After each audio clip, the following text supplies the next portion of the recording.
एक एक इंसान जो बेहोश नहीं है, यानी कि बेहोश मतलब वो वाला बेहोश, मेडिकली जो आदमी बेहोश नहीं है, जो ऐसा ही है, चल रहा है, फिर रहा है, बात कर रहा है, क्या उस इंसान को आप किसी भी हरकत की वजह से या उसकी अप्रोच की वजह से, जैसे कि एक इंसान है, वो ऐसा सोचता है कि अगर किसी ने हमारे रिलीजन की बुराई की या गलत सलत बुरा हमारे जो मोहतबर जो पर्सनैलिटीज हैं उनकी गर्दन उड़ा देनी चाहिए, और कभी कभी उड़ा भी देते हैं।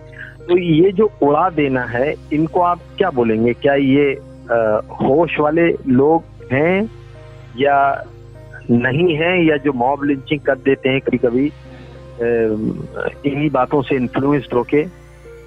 तो ऐसे लोगों को जो इस तरह की चीजों को अंजाम देते हैं, क्या कहते हैं इनको? आप बेहोश मानेंगे? क्योंकि धर्म, सारी किताबें जो है ऐसे लोगों को, जैसे कुरान में भी आया है, बाइबल में भी सेम वर्ड आए कि इनके पास आंखें हैं पर देख नहीं सकते, कान हैं पर सुन नहीं सकते, यानी कि वही सिफत है, यानी कि वही लक्षण है जो एक बेहोश आदमी के होते हैं, जिसके पास आंखें होती हैं पर वो उस समय देख नहीं सकता, जिसके पास कान होते हैं लेकिन उस समय वो सुन नहीं सकता। इसको तो मैं ऐसे देखता हूँ कि हम जो है मानव जो है ना, ये मंकी टू मैन जो बोला गया है कि हम पहले जानवर थे अब आदमी बन रहे हैं, तो निश्चित रूप से आप जानवर को देखेंगे वो बहुत जल्द आपस में लड़ाई झगड़ा कर लेते हैं, एक दूसरे को मार काट करके उसको खाते हैं। तो हम भी कभी जमाने में पशु स्तर पर जिए हैं, ठीक है, आज से 10,000 साल पहले समझिए, या जब भी, तो हम पशु से मानव। अरे 10,000 और पहले, बहुत बहुत साल पहले। नहीं, तो ठीक है, हम ज्यादा पहले क्यों सोचेंगे, हम 10,000 साल तक ही लेके चलते हैं, ठीक है। ये महाभारत युद्ध के समय से लेके चलते हैं। ये सब युद्ध होना कोई अच्छी बात थोड़ी जो है, बहुत ही गंदी बात हुई है, ठीक है। भले ही हम मानते हैं कि महाभारत बहुत बड़ा चीज हुआ है, ऐसा कुछ नहीं है, वो गलत है। तो जो भी झगड़ा लड़ाई हो, चाहे फर्स्ट वर्ल्ड वार हो, सेकेंड वर्ल्ड वार हो, महाभारत का युद्ध हो, चाहे राम और रावण की लड़ाई हो, भले हम बोल देते हैं अधर्म के ऊपर धर्म की विजय की ये लड़ाई है, एनीवे कोई भी लड़ाई ठीक नहीं है। आज भी अगर रशिया यूक्रेन में हो रहा है तो किसी भी तरीके से कोई भी एक सेंसिबल पर्सन जस्टिफाई नहीं कर सकता है कि ये सही हो रहा है। भले उसमें कोई एक पक्ष जरूर गलत है, लेकिन जो इनोसेंट लोग मारे जाते हैं उसको किसी भी तरीके से आप जस्टिफाई नहीं कर सकते हैं। एनीवे, तो हमारे अंदर पशुता है। अब इसके चक्कर में क्या उसके, और ये पशुता का मतलब क्या है कि जो व्यक्ति जितना ही ज्यादा सेंसिबल होता है, उसका नॉलेजेबल होता है, उसका अवेयरनेस लेवल बढ़ता है, जैसे कि हमारे सामने उदाहरण के रूप में चाहे वो आइंस्टीन हो, चाहे गौतम बुद्ध हो, चाहे श्री कृष्ण हो, चाहे राम हो, ठीक है, तो ऐसे बहुत सारे लोग हैं, चाहे गांधी जी हों, तो जो जितना ही सेंसिबल होगा, अवेकन होगा, वो निश्चित रूप से अशांति से, युद्ध से दूर भागेगा, वो उसको रोकने की कोशिश करेगा। और जो जितना ही ज्यादा कम अवेयर होगा, जिसके अंदर अवेयरनेस लेवल जितना ही कम होगा, उतना ही ज्यादा वो धर्म के नाम पे, जाति के नाम पे, कलर के नाम पे, क्षेत्र के नाम पे वो लड़ाई झगड़ा करेगा। उसके अंदर उतना ही ज्यादा ईगो होगा, उतना ही ज्यादा अहंकार होगा, छोटी छोटी बातों पे वो लड़ाई कर लेगा। वो अपने को बहुत ज्यादा बड़प्पन दिखाने का उसको यही एक तरीका लगता है कि मेरा धर्म सबसे महान है, मेरा देश सबसे महान है, मेरी जाति सबसे महान है।